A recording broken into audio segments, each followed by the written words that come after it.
नमस्कार दोस्तों, आप सब कैसे हैं? आई होप आप सभी अच्छे होंगे। आप सभी के ऊपर माँ गंगा का आशीर्वाद हमेशा बना रहे। दोस्तों, आज हम लोग बायोलॉजी का टॉपिक लाइसोसोम पढ़ेंगे और समझने का प्रयास करेंगे कि लाइसोसोम क्या है और उसका फंक्शन क्या है। चलिए हम आप आज समझने का प्रयास करते हैं। दोस्तों, लाइसोसोम क्या है? लाइसोसोम एक मेंबर है। किसका मेंबर है? सेल का। सेल में कई मेंबर हैं, जैसे हमारा राइबोसोम है, माइटोकॉन्ड्रिया है, गोल्जी बॉडीज़ है, न्यूक्लियस है। इसी तरह से हमारा लाइसोसोम भी क्या है? उसका एक मेंबर है और एक बड़ी भूमिका अदा करता है। किस चीज़ में? सेल के फंक्शन में, सेल के कार्य में एक जिम्मेदारी पूर्वक अपना कार्य का निष्पादन करता है या अपना कार्य करता है, यानी कि वो भी एक रिस्पॉन्सिबल फैमिली मेंबर है। तो दोस्तों, चलिए हम बात करते हैं लाइसोसोम की। सबसे पहले लाइसोसोम को किसने डिस्कवर किया, यानी किसने खोजा? तो डिस्कवर्ड बाय डी दवे 1955। तो हमारे साइंटिस्ट थे डी दवे। उन्होंने लाइसोसोम की खोज की। कब की? 1955 या 1955 में। नेक्स्ट पॉइंट है, लाइसोसोम क्या है? A group of intracellular particles contain digestive enzymes. जो हमारे लाइसोसोम्स हैं उनको क्या कहते हैं? ये हमारे एक ग्रुप हैं। किसके ग्रुप हैं? इंट्रासेलुलर पार्टिकल्स के, और जो कंटेन रखते हैं या कंटेन करते हैं डाइजेस्टिव एंजाइम्स, यानी उनके पास क्या होता है? डाइजेस्टिव एंजाइम्स होते हैं जो कि फूड को डाइजेस्ट करते हैं। दोस्तों, नेक्स्ट पॉइंट है कैपेबल ऑफ लाइसिस। वो जिम्मेदार किस लिए होते हैं? जिम्मेदार होते हैं कैपेबल ऑफ लाइसिस, यानी कि ये इनको सुसाइडल बैग भी कहते हैं। इसका मतलब ये हुआ कि जब कोई आपदा होती है या कोई सेल के अंदर कोई समस्या होती है, तो ये इस तरह से जिम्मेदार होते हैं कि ये अपने ही सेल को क्या करते हैं? इसको सेल को अपने खुद के एंजाइम से इसको डाइजेस्ट कर लेते हैं। तो इसीलिए इनको सुसाइडल बैग ऑफ सेल भी कहते हैं कि ये सेल के फंक्शन में कोई अंतर नहीं आने देते हैं। उसके कंटिन्यूटी में कोई अंतर नहीं होता है, कोई डिफरेंस नहीं होता है, और इसलिए वो अपने को एज सुसाइडल बैग के रूप में प्रदर्शित करते हैं या रिप्रेजेंट करते हैं। दोस्तों, फाउंड इन ऑल एनिमल्स। कहाँ पाए जाते हैं? ये ऑल एनिमल्स में पाए जाते हैं। And also have been from plant cells, और ये प्लांट सेल्स में भी पाए जाते हैं। दोस्तों, abundant in spleen, liver, leucocytes, pancreas cells. ये प्रचुर मात्रा में किस में होते हैं? स्प्लीन में होते हैं, लीवर में होते हैं, ल्यूकोसाइट्स में होते हैं, और हमारी जो पैंक्रियास है उस पैंक्रियास सेल्स हैं उसमें भी प्रचुर मात्रा में, यानी अबाउंडेंटली ये प्रेजेंट होते हैं। Lysosomes are spherical and irregular diameter. जो हमारा लाइसोसोम्स है वो कैसा होता है? थैलीनुमा स्ट्रक्चर होता है, स्फेरिकल होता है और इरेगुलर होता है, यानी कि उसका शेप निश्चित नहीं होता है। और उसका डायमीटर क्या होता है दोस्तों? 0.23 टू 0.5 माइक्रोन, यानी कि उसका डायमीटर हम मेज़र करते हैं किसमें? 0.23 माइक्रोन से टू 0.5 माइक्रोन तक ये लाइसोसोम्स होते हैं। इनका व्यास इन्हीं के बराबर होता है। Each lysosomes is bounded by membrane. जो हमारे लाइसोसोम्स हैं किससे बाउंड होते हैं? एक मेम्ब्रेन से, एक झिल्ली से। And inner space filled with digestive enzymes. और जो हमारा इनर स्पेस है, किसके अंदर इनर स्पेस है? हमारे लाइसोसोम्स में है, और वो किससे फील्ड होता है? डाइजेस्टिव एंजाइम से, जो कि भोजन को पचाता है, उस एंजाइम से वो फील्ड होता है, भरा होता है। कौन भरा होता है? हमारा लाइसोसोम। और किस तरह का होता है? ये स्फेरिकल एंड इरेगुलर होता है दोस्तों। ये डाइजेस्टिव एंजाइम्स कौन कौन हैं? ये हमारे हाइड्रोलेजेस यानी कि lipases, proteases, carbohydrases, optimally active at acidic pH. ये एक्टिव कब होते हैं? जब हमारा या लाइसोसोम के अंदर एसिडिक पीएच होता है, तब ये ज़्यादा एक्टिव होते हैं। कौन एक्टिव होते हैं? Digestive enzymes. These enzymes are capable of digesting carbohydrates, protein, lipids and nucleic acids. जो लाइसोसोम में डाइजेस्टिव एंजाइम्स पाए जाते हैं वो कैपेबल होते हैं यानी योग्य होते हैं किसका डाइजेशन करने के लिए? Carbohydrates, proteins, lipids and nucleic acids को वो डाइजेस्ट करते हैं दोस्तों। 2 kinds of lysosomes present. Lysosomes कितने टाइप्स के होते हैं? 2 टाइप्स के होते हैं। पहला लाइसोसोम्स विथ डाइजेस्टिव वैक्यूल्स। मैं अभी आपको डायग्राम में मैं इसको अभी डिफाइन करूँगी। तो 2 टाइप्स आर लाइसोसोम्स होते हैं। पहला lysosomes with digestive vacuoles and second lysosomes with residual bodies. अब हम फंक्शन के बारे में जान लेते हैं कि लाइसोसोम का क्या फंक्शन है या किस लिए ये रिस्पॉन्सिबल होता है। पहला, इंट्रासेलुलर डाइजेशन। ये क्या करता है? जो सेल के अंदर डाइजेशन होता है उसके लिए रिस्पॉन्सिबल होता है। क्यों रिस्पॉन्सिबल है? क्योंकि इसके पास डाइजेस्टिव एंजाइम्स है, इसलिए वो फूड को डाइजेस्ट कर लेता है। ये इंट्रासेलुलर डाइजेशन में क्या आता है? The process of breaking down food and absorbing nutrient inside a cell. इसका क्या काम होता है?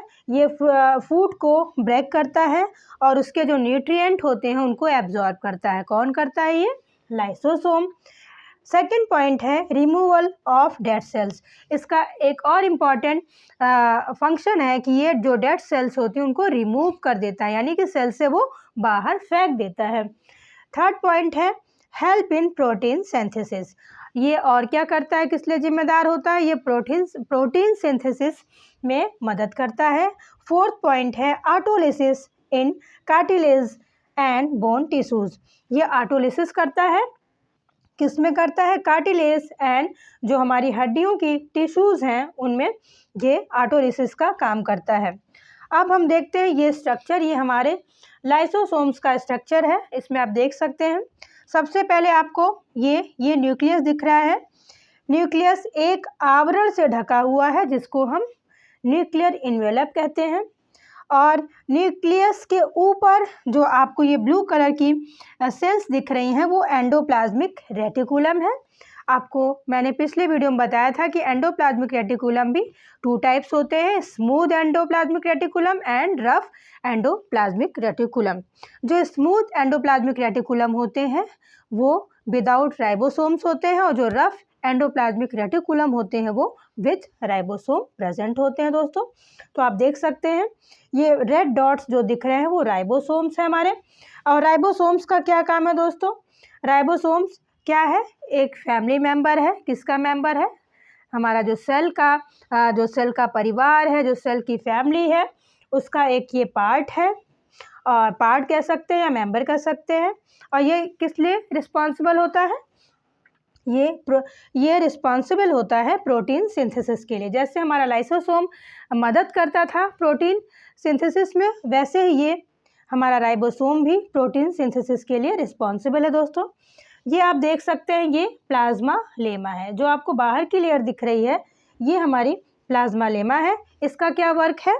इसका वर्क है protect the cell and regulates the movement of materials in and out of the cell. जो हमारी प्लाज्मा लेमा है ये हमारे सेल को प्रोटेक्ट करती है और अंदर और बाहर ये क्या करती है?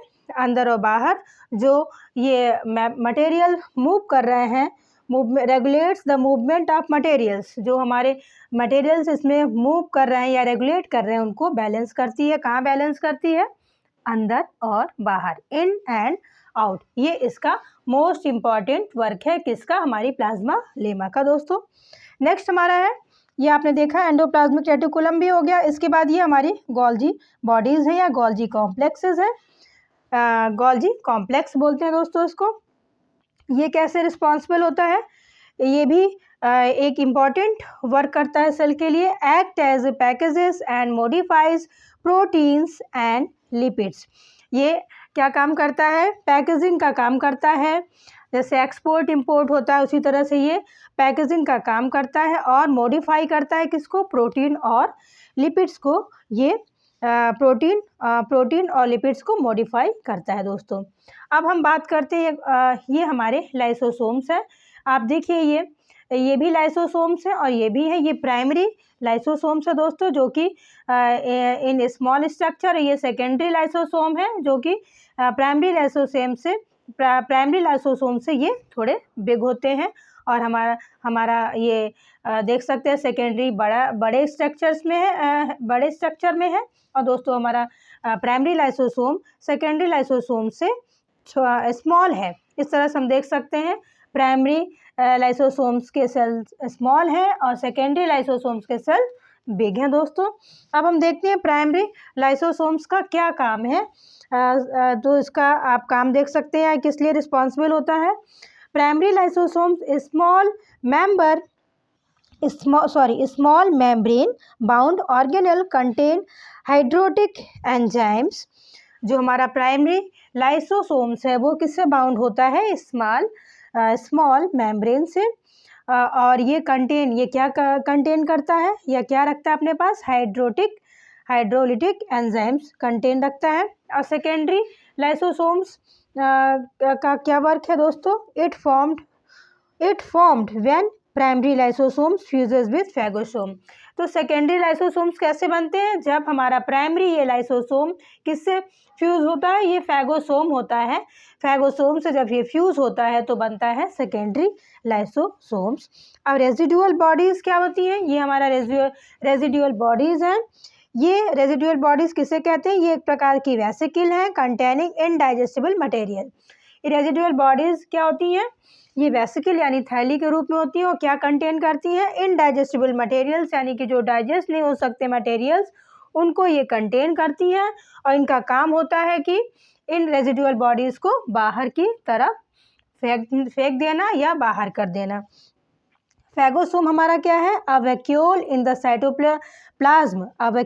Cytoplasm of a cell containing phagocytosed particle surrounded by a cell. अब फैगोसोम को हम समझ लेते हैं कि ये क्या है, ये एक वैक्यूल है, कहाँ प्रेजेंट होती है, साइटोप्लाज्म में प्रेजेंट होती है। क्या कंटेन करती है, ये कंटेन करती है फैगोसाइटोज्ड पार्टिकल। इसमें क्या प्रेजेंट है दोस्तों, फैगोसाइटोज्ड पार्टिकल है। और ये कहाँ प्रेजेंट है, साइटोप्लाज्म, सेल के साइटोप्लाज्म में हमारा ये फैगोसोम प्रेजेंट है। और फैगोसोम में क्या प्रेजेंट है, फैगोसाइटोज्ड पार्टिकल। ये आपको दिख रहे होंगे पार्टिकल, फैगोसाइटोज्ड पार्टिकल प्रेजेंट है। और ये पार्टिकल किससे सराउंड है, एक सेल से बाउंड है या एक सेल के आवरण से घिरे हुए दोस्तों। तो इस तरह से आपने देखा कि ये लाइसोसोम में क्या कौन कौन से स्ट्रक्चर हैं, किस तरह से एक दूसरे से रिलेटेड हैं और क्या चीज़ प्राइमरी लाइसोसोम है, क्या सेकेंडरी लाइसोसोम है। एक बार मैं फिर बता देती हूँ कि ये 2 टाइप्स ऑफ लाइसोसोम्स है। आपने यहाँ पे देखा 2 टाइप्स ऑफ लाइसोसोम, एक लाइसोसोम विद डाइजेस्टिव वैक्यूल होता है और दूसरा होता है लाइसोसोम विद रेजिडुअल बॉडीज़।